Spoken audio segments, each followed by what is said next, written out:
12:30 a.m. near Bozhatovo, Russia, just 120 miles from the Kremlin, one of Moscow's most vital assets was about to face its darkest night. The Ryazan-Moscow pipeline, often called the steel artery of Russia's war machine, pumps more than 1 million barrels of refined fuel every single day.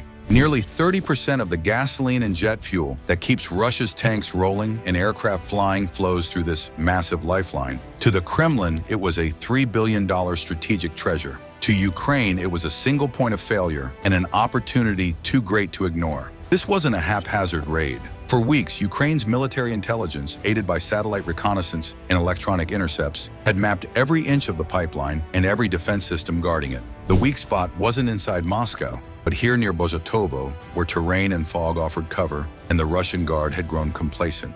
By mid-August, the plan was finalized. A coordinated strike using decoys, long-range drones, and fiber-optic controlled kamikaze drones launched from deep inside Russia itself. Russia's defenses. The Russians knew the pipeline was vulnerable and surrounded it with layers of high-tech defenses.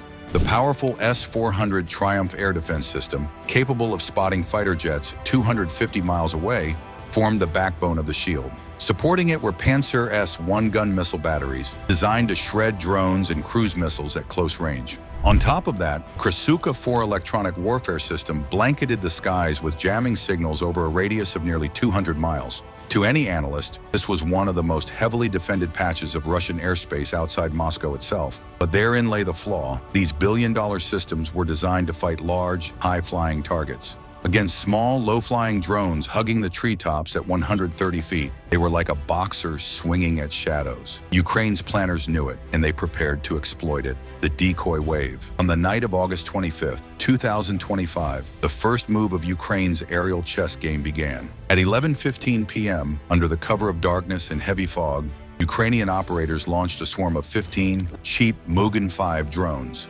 Each one cost barely $500 and was built more like a plywood lawnmower with wings than a military aircraft. Their mission was simple: fly loud, fly obvious, and die spectacularly. They would be the bait. Almost simultaneously, a second wave of more advanced loot long-range drones raced toward the massive Ryazan oil refinery. This wasn't just misdirection, it was layered deception. Russia's radar screens lit up with multiple threats, decoys buzzing low, and more sophisticated drones heading straight for one of the country's largest refineries. Russian operators reacted by the book, unleashing jamming signals and firing interceptors. Within minutes, the cheap Mugens were crashing into the forest, while the Lyuts were blown apart mid-air by S-400 missiles. On paper, Russia had just executed a perfect defense, the Trojan Truck. But the real strike force was already inside Russian territory. Hidden in a battered delivery truck disguised as a bakery vehicle, Ukrainian operatives sat less than 12 miles from the pipeline's weak point. Inside the truck were 2 Rebob FPV drones, each tethered to spools of fiber-optic cable nearly 12 miles long. This cable gave them a critical advantage: immunity from Russian jamming. Unlike radio-controlled drones, these machines could not be cut off by electronic warfare. At 12:17 a.m., as Russian commanders congratulated themselves on repelling the decoys, the first Rebob drone slid silently from the back of the truck. With its small electric motor humming quietly, it skimmed over the forest canopy, weaving through fog and trees. The operator, wearing FPV goggles, saw everything in crystal-clear 4K. For now, the mission was invisible to Russia's billion-dollar defenses. The hunter arrives, but Russia wasn't blind. Inside a hardened bunker, one commander grew uneasy. The attack felt too obvious, too loud.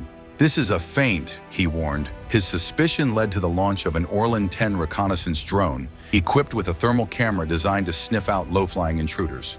Within minutes, the hunter was airborne. Soon, the Orlan sensors caught a faint trace, a moving heat signature, darting just above the treetops. The chase was on. The Ukrainian pilot dove his drone even lower, skimming mere feet above the ground, using hills and trees as cover. This technique, known as terrain masking, turned the forest into his shield.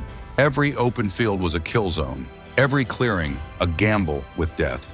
Then came disaster.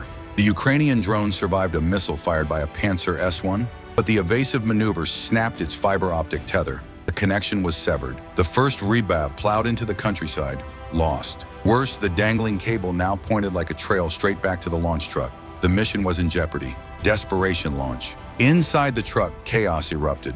With Russian troops converging, the team had seconds to act. In a desperate gamble, they performed a hot launch, the second drone firing it from the moving truck as it sped away through the forest. The drone wobbled wildly, its navigation system struggling to stabilize midair, but then steadied itself and locked onto course. Now the entire mission depended on this one machine. The pilot, jostled by the bouncing truck, fought to keep control. His video feed remained clear thanks to the unbroken fiber-optic link, even as Russian forces unleashed a storm of countermeasures. Above, the Orlan drone widened its search pattern, hunting for intruders. On the ground, Panzer batteries scanned for targets, but the second drone stayed low, invisible under the canopy, racing straight for the pipeline. The strike. At 12:25 a.m., the operator finally saw it through his goggles, the faint curve of the Ryazan-Moscow pipeline glistening in the fog.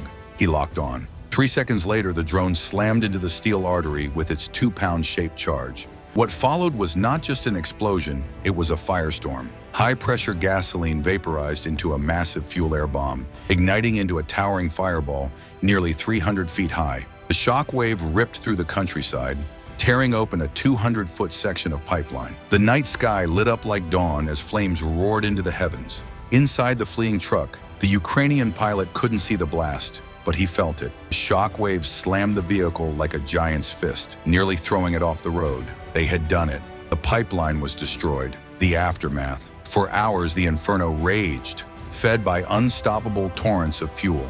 Initial repair estimates climbed to $50 million, but the real damage was far greater. Russia lost an estimated $250 million in fuel and economic disruption. More critically, its southern front, heavily dependent on that pipeline, saw fuel supplies evaporate overnight. Gas stations near Moscow hung no fuel signs. Tanks sat idle. Aircraft were grounded. One of Russia's most critical supply arteries had been cut in a single night. The cost? 2 advanced drones and a handful of plywood decoys, maybe $12,000 total. The result? A $3 billion strategic asset crippled. The strike was one of the most cost-effective operations in modern warfare, a case study in how innovation and daring can outmatch wealth and brute force. Ukraine's drone strike didn't just destroy steel and fuel, it shattered the illusion of invulnerability. It proved that no matter how vast or expensive a defense system, it only takes one weak spot, one overlooked angle, to bring it crashing down. The age of drone warfare has rewritten the rules of the battlefield forever. If you found this video gripping, don't forget to like, share, and subscribe for more untold stories of modern warfare.